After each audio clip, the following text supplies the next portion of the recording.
एक समय की बात है, शाम का समय था। चंद्रगुप्त ने आचार्य चाणक्य से पूछा, गुरुदेव, एक बात मेरी समझ में नहीं आती। कुछ लोग हर समय दूसरों को नीचा दिखाने का प्रयास क्यों करते हैं? वे बिना कारण किसी की बात काटते हैं, उसकी उपलब्धियों को छोटा बताते हैं और हर सभा में स्वयं को सबसे बड़ा सिद्ध करना चाहते हैं। क्या वास्तव में वे इतने महान होते हैं या उनके भीतर कोई ऐसी कमजोरी छिपी होती है जिसे वे संसार से छिपाना चाहते हैं? आचार्य चाणक्य मुस्कुराते हुए बोले, हे चंद्रगुप्त, आज तुमने ऐसा प्रश्न पूछा है जिसका उत्तर जान लेने वाला मनुष्य जीवन भर किसी घमंडी व्यक्ति से भयभीत नहीं होता। याद रखो, जो पर्वत वास्तव में ऊंचा होता है वह कभी अपनी ऊंचाई का शोर नहीं मचाता। जो समुद्र वास्तव में गहरा होता है वह कभी अपनी गहराई का ढिंढोरा नहीं पीटता। फिर आचार्य ने एक श्लोक सुनाया, अहंकारम बलम दर्पम कामम क्रोधम च संश्रिता मामात्म परदेहेषु प्रद्विषन्तोऽभ्यसूयका। हे चंद्रगुप्त, जब मनुष्य अहंकार, दर्प और अभिमान के वश में हो जाता है तब वह स्वयं को सबसे बड़ा समझने लगता है। उसका उद्देश्य सत्य की खोज नहीं रह जाता, बल्कि स्वयं को श्रेष्ठ सिद्ध करना बन जाता है। ऐसा व्यक्ति दूसरों की अच्छाइयों को देखकर प्रसन्न नहीं होता, बल्कि उन्हें दबाने का प्रयास करता है। फिर आचार्य ने कहा, इसीलिए आज मैं तुम्हें 5 ऐसे सिद्धांत बताऊंगा जिन्हें समझ लेने के बाद तुम किसी भी घमंडी व्यक्ति को बिना लड़ाई, बिना अपमान और बिना क्रोध के परास्त करना सीख जाओगे। नमस्कार दोस्तों, डे इंस्पायर्ड यूट्यूब चैनल में आपका स्वागत है। अगर आपको भी चाणक्य नीति पसंद है तो हमारे चैनल को सब्सक्राइब कर लें और आप हमें कमेंट बताएं कि आप भारत के किसी राज्य से वीडियो देख रहे हैं। तो चलिए बिना किसी देर की वीडियो की शुरुआत करते हैं। पहला सिद्धांत, मौन घमंड का सबसे बड़ा शत्रु है। हे चंद्रगुप्त, यदि मैं तुमसे पूछूं कि जंगल का सबसे शक्तिशाली जीव कौन है तो तुम क्या उत्तर दोगे? चंद्रगुप्त ने तुरंत कहा, गुरुदेव, निस्संदेह सिंह। आचार्य ने मुस्कुराकर पूछा, तो क्या तुमने कभी सिंह को पूरे जंगल में घूम घूम कर यह घोषणा करते देखा है कि वह सबसे शक्तिशाली है? चंद्रगुप्त ने सिर झुकाकर कहा, नहीं गुरुदेव, सिंह तो अधिकतर मौन रहता है। आचार्य बोले, यही कारण है कि वह सिंह है। जो जितना शक्तिशाली होता है उसे उतना ही कम बोलना पड़ता है, लेकिन जो भीतर से स्वयं को लेकर आश्वस्त नहीं होता वह हर समय अपनी शक्ति का प्रदर्शन करता रहता है। याद रखो, सबसे अधिक शोर वही बादल करते हैं जिनमें वर्षा बहुत कम होती है। जो बादल वास्तव में जल से भरे होते हैं वे बिना शोर किए धरती को तृप्त कर देते हैं। मौनम सर्वार्थ साधनम। फिर उन्होंने कहा, इसका अर्थ केवल इतना नहीं है कि हर समय चुप रहो। इसका वास्तविक अर्थ है, जहां शब्द तुम्हें छोटा बना दें वहां मौन तुम्हें ऊंचा उठा देता है। जहां बहस तुम्हारा समय नष्ट करे वहां मौन तुम्हारी बुद्धि की रक्षा करता है। और जहां सामने वाला केवल तुम्हें क्रोधित करना चाहता हो वहां मौन उसकी सबसे बड़ी हार बन जाता है। चंद्रगुप्त ने पूछा, लेकिन गुरुदेव, यदि कोई सबके सामने हमारा अपमान करे, हमारी बात काटे और हमें छोटा दिखाने का प्रयास करे, तब भी क्या मौन रहना चाहिए? क्या लोग ये नहीं समझेंगे कि हम डर गए? आचार्य मुस्कुराए। उन्होंने पास पड़ी एक छोटी सी कंकरी उठाई और उसे पास बहती नदी में फेंक दिया। कुछ क्षण के लिए लहरें उठी और फिर नदी पुनः शांत हो गई। फिर बोले, देखा चंद्रगुप्त, एक छोटा सा पत्थर नदी की शांति को केवल कुछ क्षणों के लिए भंग कर पाया, लेकिन यदि वही पत्थर समुद्र में फेंका जाए तो क्या समुद्र अपनी दिशा बदल देता है? नहीं, क्योंकि उसकी विशालता उस छोटे पत्थर से कहीं अधिक होती है। ठीक इसी प्रकार जब तुम्हारा व्यक्तित्व विशाल हो जाएगा तब दूसरों के कटु शब्द तुम्हारे भीतर तूफान नहीं, केवल क्षणिक लहरें उत्पन्न करेंगे। चंद्रगुप्त अभी भी संतुष्ट नहीं हुआ। उसने फिर पूछा, गुरुदेव, लेकिन घमंडी व्यक्ति तो यही चाहता है कि सब लोग उसे सबसे बड़ा माने। यदि हम मौन रहेंगे तो क्या वह स्वयं को विजेता नहीं समझेगा? आचार्य ने गंभीर होकर कहा, हे चंद्रगुप्त, तुम एक बहुत बड़ी भूल कर रहे हो। घमंडी व्यक्ति का उद्देश्य सत्य को जानना नहीं होता, उसका उद्देश्य तुम्हारी प्रतिक्रिया प्राप्त करना होता है। वह चाहता है कि तुम क्रोधित हो जाओ, बहस करो, स्वयं को सिद्ध करने लगो, क्योंकि जिस क्षण तुम ऐसा करते हो उसी क्षण तुम उसके खेल में प्रवेश कर जाते हो। याद रखो, घमंडी व्यक्ति तुम्हारे शब्दों से नहीं, तुम्हारी शांति से सबसे अधिक परेशान होता है, क्योंकि वह तुम्हारे मन पर अधिकार चाहता है। और जिस दिन उसे यह अनुभव हो जाता है कि उसके शब्द तुम्हें विचलित नहीं कर पा रहे, उसी दिन उसका अहंकार पहली बार डगमगाने लगता है। चंद्रगुप्त ने पूछा, क्या ऐसा कभी आपके साथ भी हुआ है गुरुदेव? आचार्य कुछ क्षण मौन रहे, फिर बोले, हाँ, और अनेक बार हुआ है। जब मैं मगध के दरबार में पहली बार गया था तब कई विद्वानों ने मेरा उपहास किया। मेरे वस्त्र साधारण थे, मेरे बाल बिखरे हुए थे। उन्होंने मेरे ज्ञान से पहले मेरे रूप का मूल्यांकन किया। यदि उस दिन मैं उनसे बहस करने लगता तो शायद मैं भी उन्हीं की तरह एक सामान्य वाद विवाद करने वाला व्यक्ति बनकर रह जाता। लेकिन मैंने मौन रखा। मैंने उन्हें उत्तर अपने शब्दों से नहीं, अपने कार्यों से दिया। कुछ वर्षों बाद वही लोग मेरे सामने सिर झुकाकर खड़े थे। इसलिए नहीं कि मैंने उन्हें पराजित किया था, बल्कि इसलिए कि समय ने मेरे मौन की शक्ति उन्हें दिखा दी थी। दूसरा सिद्धांत, स्वयं को सिद्ध करने का प्रयास मत करो, अपने कर्मों को बोलने दो। हे चंद्रगुप्त, अब मैं तुम्हें दूसरा ऐसा सिद्धांत बताने जा रहा हूं जिसे यदि कोई मनुष्य अपने जीवन में उतार ले तो संसार का सबसे घमंडी व्यक्ति भी उसका कुछ नहीं बिगाड़ सकता। याद रखो, जो व्यक्ति हर समय स्वयं को सिद्ध करने में लगा रहता है वह अपने कर्मों के लिए समय ही नहीं निकाल पाता। लेकिन जो व्यक्ति चुपचाप कर्म करता रहता है उसे एक दिन स्वयं संसार सिद्ध कर देता है। चंद्रगुप्त ने उत्सुक होकर पूछा, गुरुदेव, लेकिन यदि कोई बार बार हमारी योग्यता पर प्रश्न उठाए, हमारा अपमान करे और लोगों के सामने हमें छोटा साबित करने का प्रयास करे, तब क्या हमें अपनी सच्चाई नहीं बतानी चाहिए? आचार्य मुस्कुराए और बोले, हे चंद्रगुप्त, यदि सूर्य प्रतिदिन संसार को यह समझाने लगे कि वही प्रकाश देता है तो क्या उसका तेज बढ़ जाएगा? नहीं, क्योंकि सूर्य का परिचय उसके शब्द नहीं, उसका प्रकाश देता है। उसी प्रकार एक योग्य मनुष्य का परिचय उसकी वाणी नहीं, उसके कर्म देते हैं। उद्योगिनम पुरुष सिंहम उपैति लक्ष्मिया दैवेन देयमिति का पुरुषा वदंती। अर्थात लक्ष्मी अर्थात सफलता और समृद्धि उसी पुरुष के पास जाती है जो सिंह के समान परिश्रमी और कर्मशील होता है। केवल भाग्य या दूसरों की स्वीकृति का सहारा लेने वाले लोग ही अपने जीवन की असफलताओं का दोष परिस्थितियों पर डालते हैं।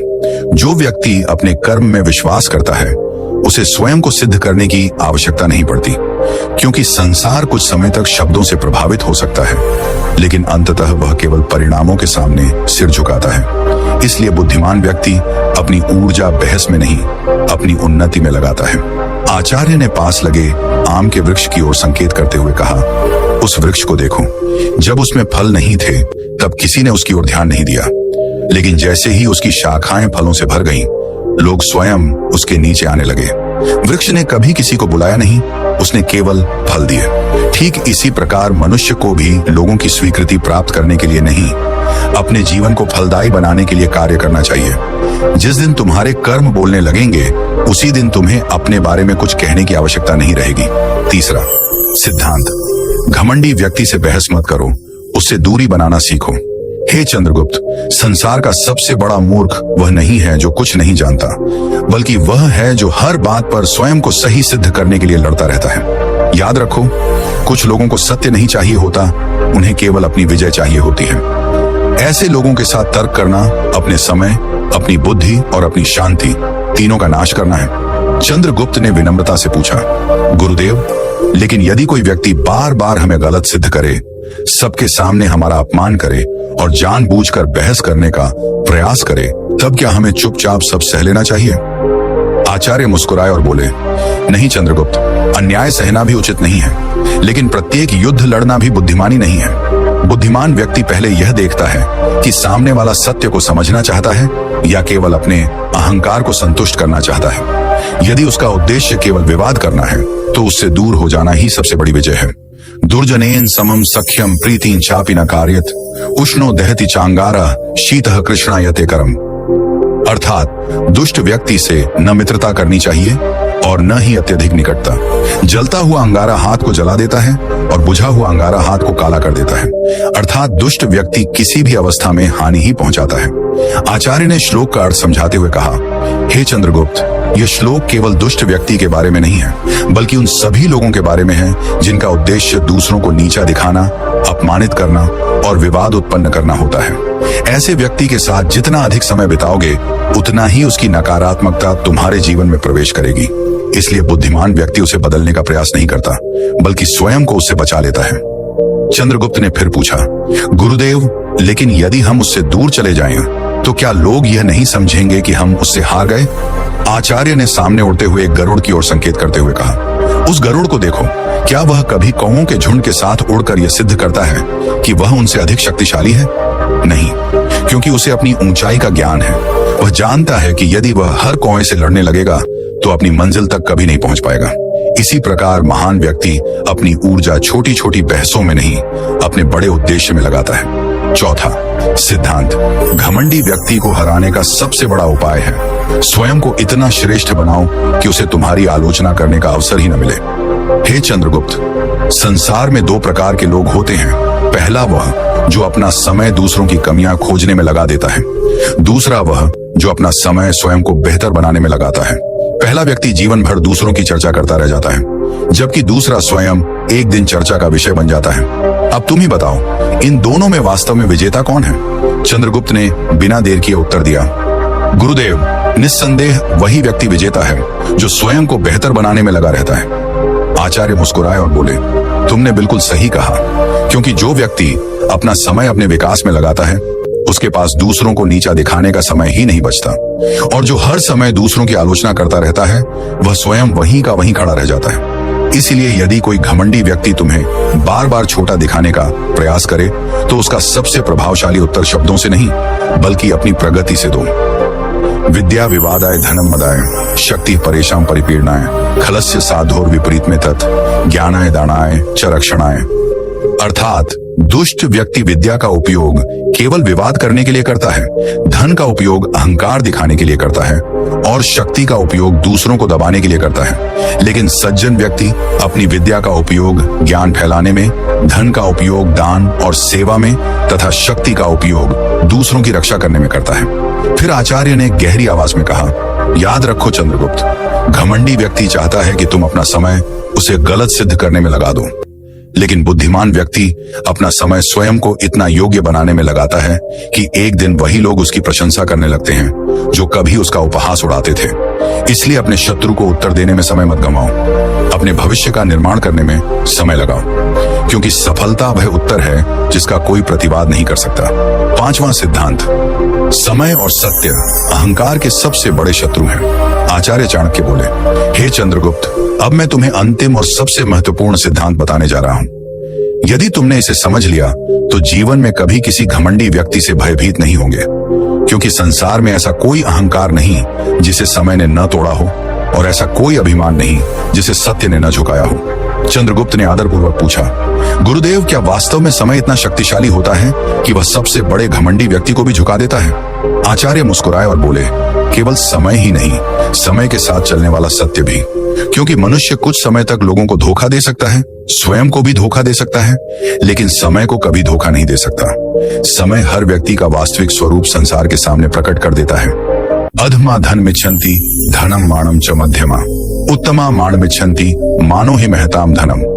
अर्थात अधम व्यक्ति केवल धन चाहता है, सामान्य व्यक्ति धन और सम्मान दोनों चाहता है, लेकिन श्रेष्ठ व्यक्ति केवल सम्मान चाहता है, क्योंकि उसके लिए सच्चा सम्मान ही सबसे बड़ा धन होता है। फिर आचार्य ने श्लोक का अर्थ समझाते हुए कहा, हे चंद्रगुप्त, घमंडी व्यक्ति धन, पद और शक्ति का प्रदर्शन करके सम्मान प्राप्त करना चाहता है, लेकिन वह यह भूल जाता है कि भय से मिला सम्मान और चरित्र से मिला सम्मान कभी समान नहीं होते।